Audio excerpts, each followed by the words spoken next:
नमस्कार. उन्हाळ्याच्या दिवसांमध्ये अगदी लहानांपासून मोठ्यांपर्यंत थंडगार सरबत सर्वांनाच आवडतं. उन्हाळ्यामध्ये वेगवेगळ्या चवीची सरबतं बनवली जातात. तर त्यातीलच आज आपण एक सरबत बनवणार आहोत, ते म्हणजे चिबुडाचं सरबत. चिबूड फारसं खायला कुणाला आवडत नाही, पण एकदा अशा पद्धतीने हे सरबत बनवून बघा.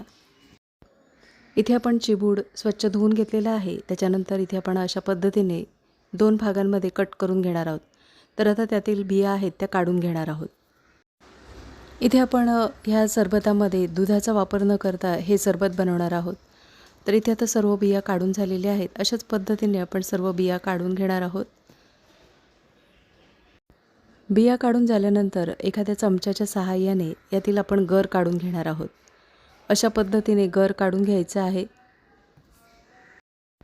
इथे आपण मिक्सरच्या मोठ्या भांड्याचा वापर करणार आहोत. तर मिक्सरच्या भांड्यामध्ये आपण हा सर्व गर आहे तो काढून घेणार आहोत.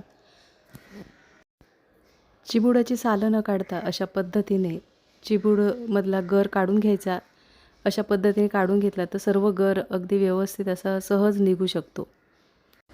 चिबुडामधील इथे आपण आता गर काढून घेतलेला आहे. गर काढून झाल्यानंतर इथे आपण आता 4 ते 5 चमचे साखरेचा वापर करणार आहोत. तुम्ही तुमच्या आवडीनुसार साखरेचा कमी अधिक जास्त वापर करू शकता.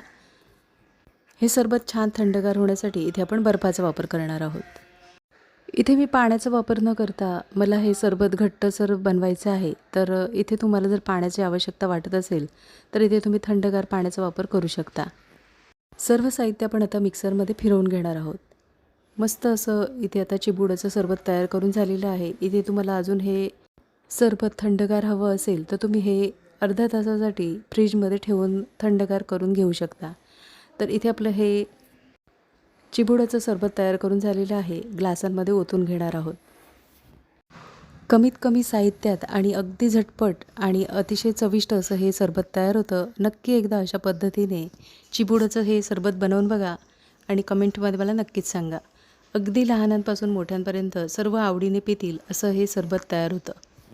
इथे आता सरबत आपण ग्लासांमध्ये ओतून झाल्यानंतर वरून आवडत असल्यास ड्रायफ्रूटचा वापर करायचा आहे. इथे आपण बारीक कट करून घेतलेले ड्रायफ्रूटचा वापर करायचा आहे. साध्या सोप्या पद्धतीने अगदी झटपट तयार होणारं इथे चिबुडाचं सरबत तयार करून झालेलं आहे.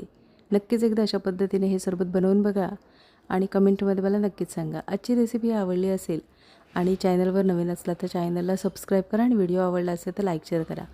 पुन्हा भेटू अशाच नवीन रेसिपीमध्ये.